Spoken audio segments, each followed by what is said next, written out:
Hello all, my name is Piotr and I build RU guitars.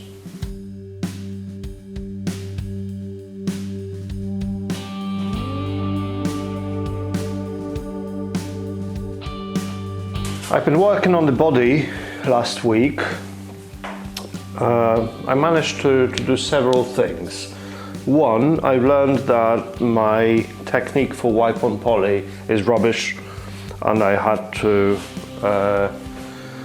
sand the body back, well the back, sand it down to bare wood, stain it again and then apply wipe-on poly the right way, the correct way. I purchased this version of wipe-on poly, which is thinner than the one I was using previously, hoping that a thinner varnish will go on nicely. That's a part of the problem. The other part is that I was using paper towels, which is really bad, because paper towel drags the product and does not allow it to sit flat on the surface. So it soaks in unevenly and it leaves some and soaks other parts, and it just creates marks all over. And then I applied the third coat of the old product and I wanted to sand it flat after it dried for one day, and it should be fine.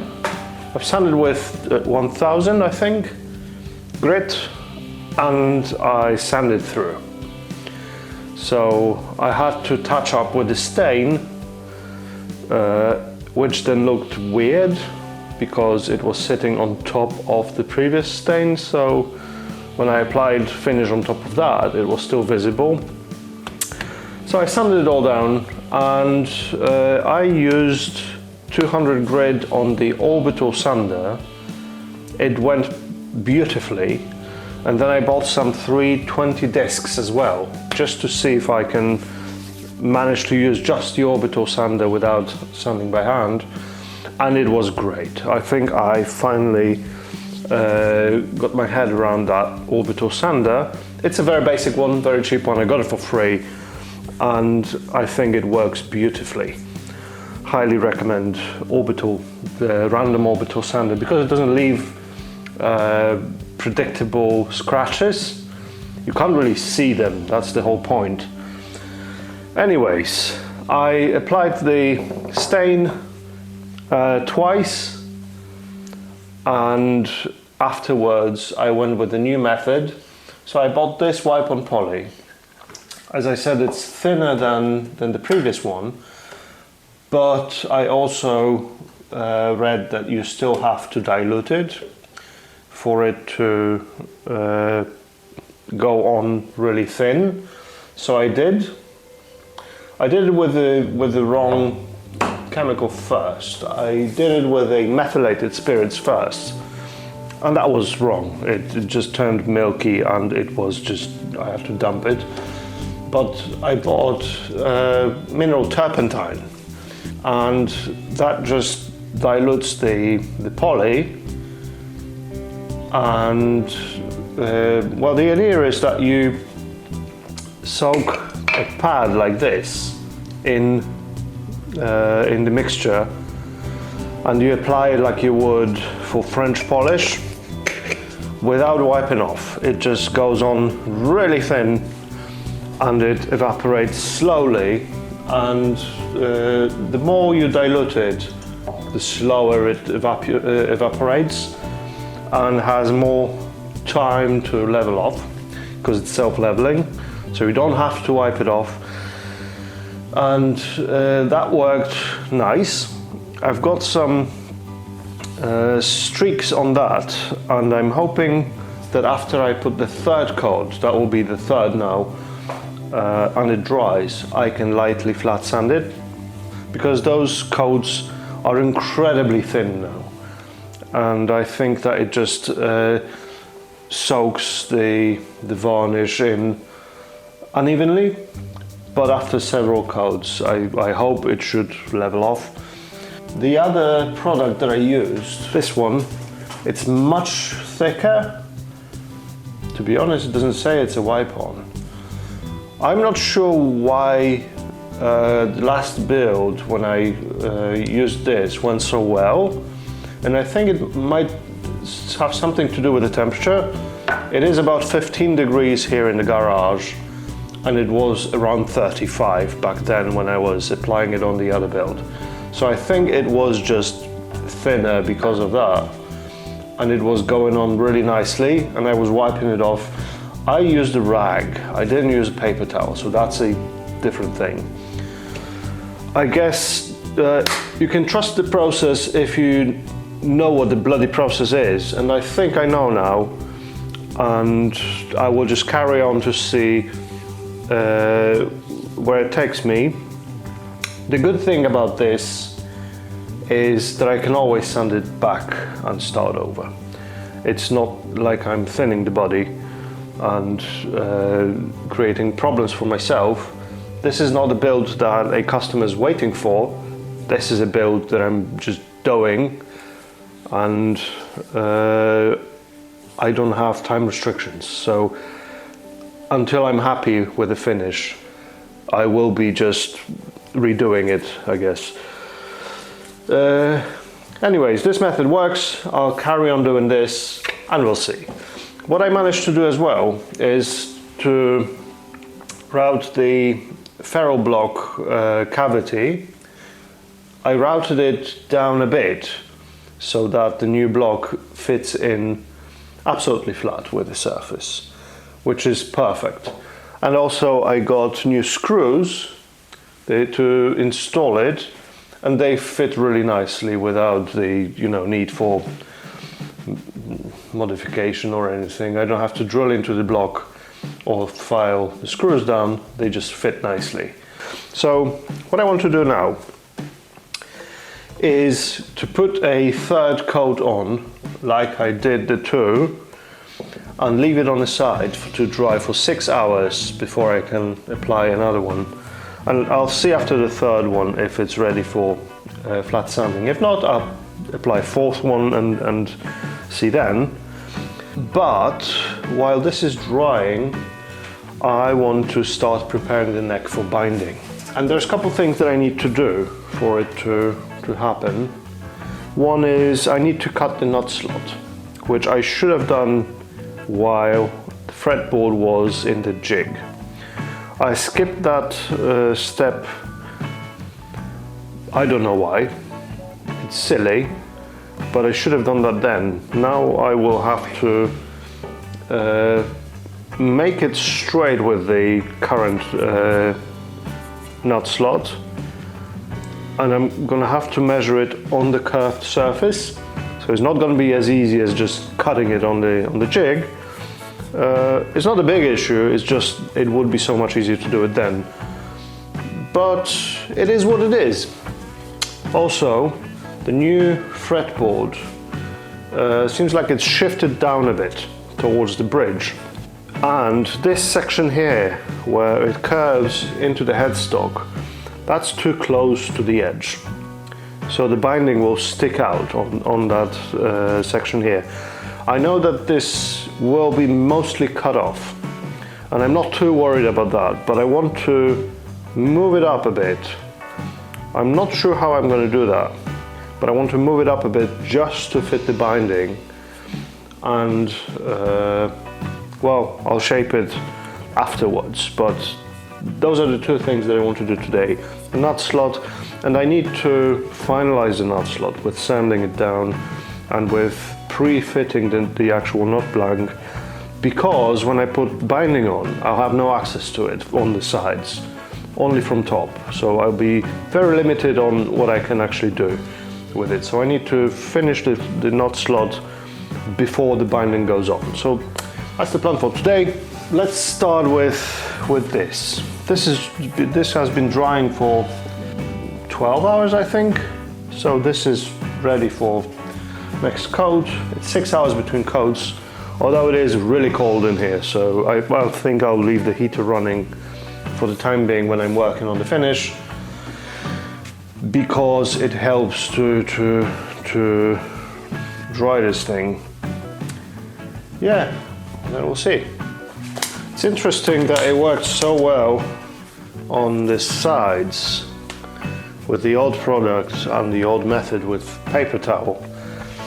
I'm happy with it, so I will just carry on with the new method on the back, and when I'm happy to flat sand it on the back, I'll flat sand it on the sides as well, and then I'll carry on with the new method all over the back and sides. Yeah, but for now, let's just do that. So I have the diluted mixture here, and then the pad.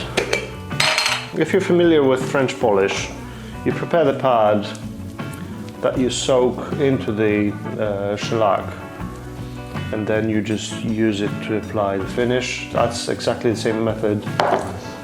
So the pad needs to be loaded, not dripping, but soaked in. And it disappears when I turn it around, that's the whole point. And now I can just wipe it on. It should be one motion without stopping and restarting. The overlap should be 50% between the passes, and I can see streaks appearing. I need to reload it. It's very thin, so yeah, it goes quickly. Need to apply it with the grain.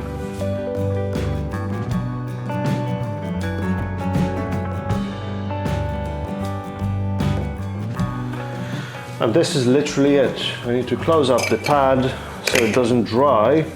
It needs to be very soft. Close up the varnish because it stinks. And this is it for the next 6 hours. Dries enough to touch it in half an hour, but then 6 hours to fully, well, not fully dry because it takes days, but 6 hours is when you can recoat it and yeah, do it as much as needed. Okay, so this is the neck, and this is my nut blank. I went for a carbon fiber, or black tusk actually, not carbon fiber nut. I wanted it to match the binding, roughly of course, not exactly, but it will look better than the bone nut. And I have a nut slot file from Costco, and this should be, yeah, it's exactly the same size. That should be it is 3 mil, so is the file, perfect. So what I need to do is mark the back of the nut slot. I think I'll use the scalpel blade to do that. I don't want to just measure it and then see what happens. I want to actually mark it off the nut blank. So I'll do that, and since it's a curved surface now because it's radiused, there's a 10-inch radius here, I need to do it in several places, like tilting it one way, marking in the middle and tilting on this side, and then just connecting them into a single line. I'll flip it around because it will be easy for me to do. I'm right-handed. So what I'll do is I place it on one edge so it's right at the line there. So it's at the line now, and I can mark it on this side. A few shallow passes. I don't want to press the blade in because it will move the blank over. Same in the middle.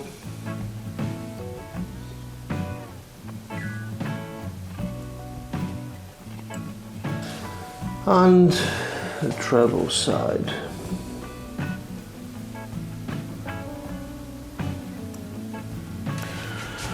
Now if I take the protractor gently without pressure,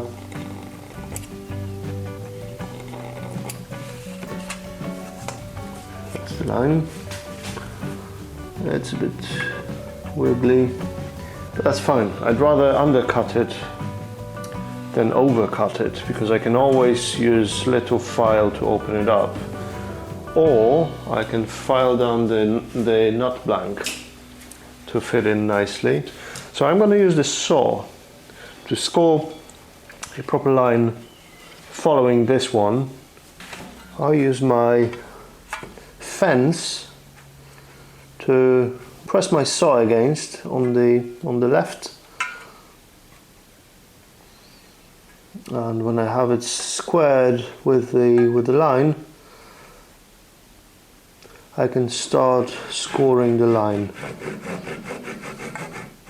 trying to press the blade against the block.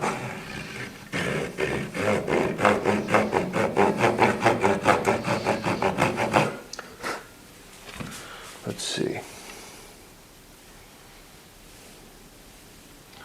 That seems right.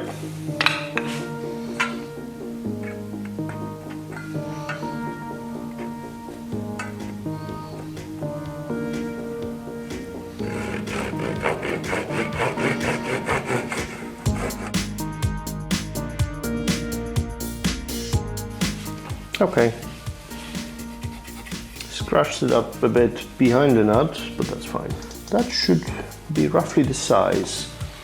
What is important is this line, not this line. This can be adjusted accordingly with the thickness of the nut blank, but this one needs to stay where it is, because frets were cut based on this line, the front edge of this line, so this stays where it is, where the back one I can adjust if I have to.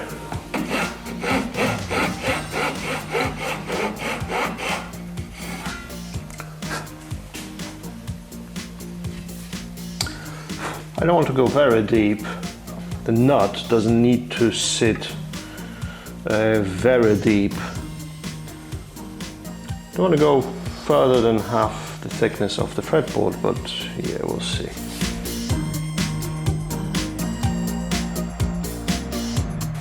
Okay, let's see what happens.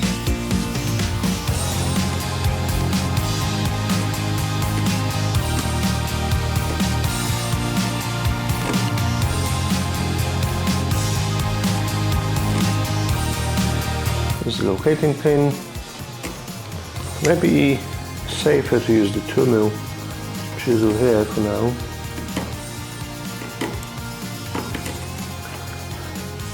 I don't want to score the fretboard behind the nut too much.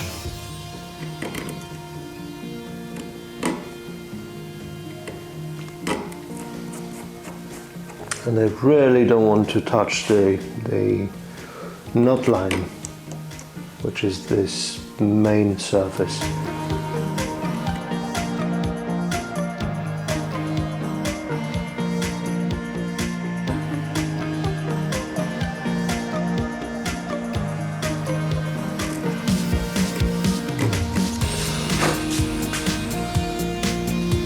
Okay, let's see.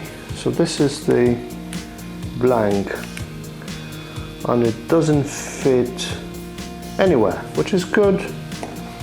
It means it's straight, maybe. So I will take a straight file, put it against this surface and file away. I don't want to go too far, so I'll be checking it regularly. Oh, this side can go in. Not all the way, so there is some work to do, but this side needs filing.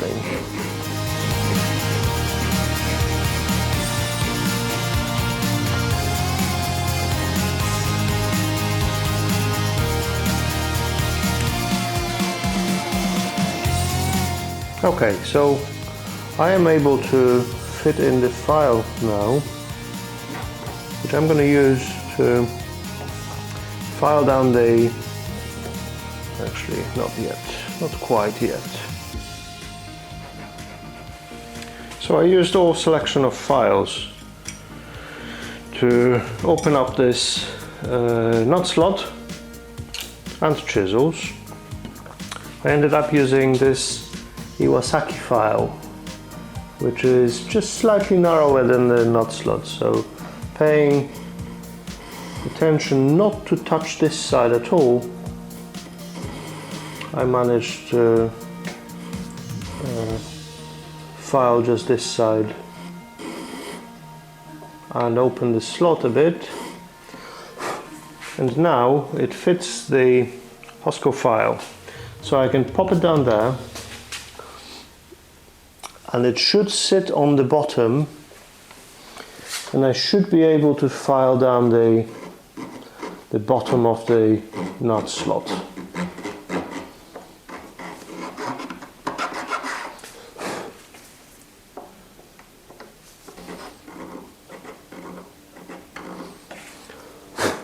So the file is abrasive only on those long edges, not on sides. So it glides on the sides of the nut slot nicely, only filing the bottom.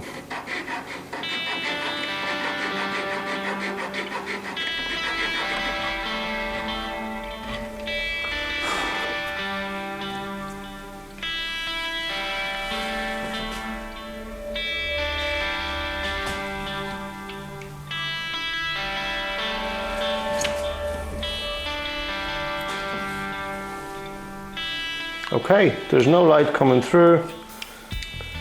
That means that the blank is sitting all the way in. Okay, I'm very happy with it. This edge is absolutely straight. That's what's important. Fine. Yeah, that is great. I love this file. It does a great job squaring the bottom of the slot so that blank can sit in flat. That is beautiful. Okay, that's the nut slot done. Okay, so what I still need to do before I can think of binding the neck, I have to shape this end a bit. I'm not sure how I'm going to do that. I was thinking maybe a chisel. Yeah, a chisel might be a good idea. So this is the binding. Okay. Maybe a 1/2 mil. Maybe less than that. So this sits in nicely, perfectly flat. But then when it comes around, the binding is sticking out a bit. It's not a big thing. I could actually leave it and then it wouldn't even be visible. But I want to see if I can change the shape a bit, because that doesn't seem straight either. So maybe filing it a bit. Let's see. So the Iwasaki file has a flat surface here. It only has it's not teeth, it's like little blades on the flat sides, and the edge is just flat and safe. So I can put it on top of the headstock here and just file away the fretboard without worrying that I will dig into the neck. This edge will absolutely be cut off, because when I shape the neck, it will be 15 mil deep, and that shape will come up here somewhere. I don't want to leave a lot of overhang, because that will cause strings to sit on top of it, which is suboptimal. So it will be shaped all the way in here. So maybe here, is where that edge will be, and from here, anything from here down will be shaped away. So I don't think this is very important what I'm doing here, but I want to try and shape it a bit.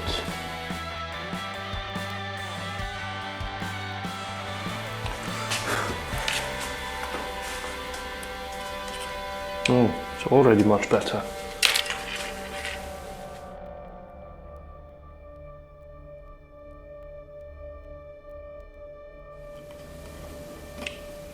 Yeah, that's so much better. I'll leave it at this. And now I can bend the binding and stick it in. I'm not sure if I'm going to use acetone for that or super glue. I guess I'll decide when I'm actually doing it. But that neck is now ready for binding. I won't be doing this in this video though. I will leave it for the next one. It will be a lengthy process because I need to bend the binding and fit it in properly before I actually attach it with acetone or super glue. I haven't decided yet. And then when the binding is on, I can reshape the top of the fretboard again to sand the binding down to fit the radius, and I can either start fretting it or prepare the headstock. And yeah, I'm gonna have to decide what to do with it. I'm gonna polish the fretboard to high grit before I put the frets in, so it's easier to clean afterwards. I'm going to be gluing the frets in with super glue. Yeah, but that's all coming in the next videos. Okay, I'll leave it at this. I need to make a plan for the next week because I'm not sure which would be better to do first. We'll see. Anyways, thank you for watching. Thank you for sticking around. Thank you for being here for this very long process. I will be working in the background on the finish. I'm very happy with it so far. We'll see how it goes. I can always sand it back the fourth time and start over with a new method. If there's a better method, I'm happy to, to change my mind and use it. Yeah, thank you for watching. Thank you for sticking around. Thank you for your comments and support, and the other comments as well. And I'll see you next week. Cheers. Love you, bye.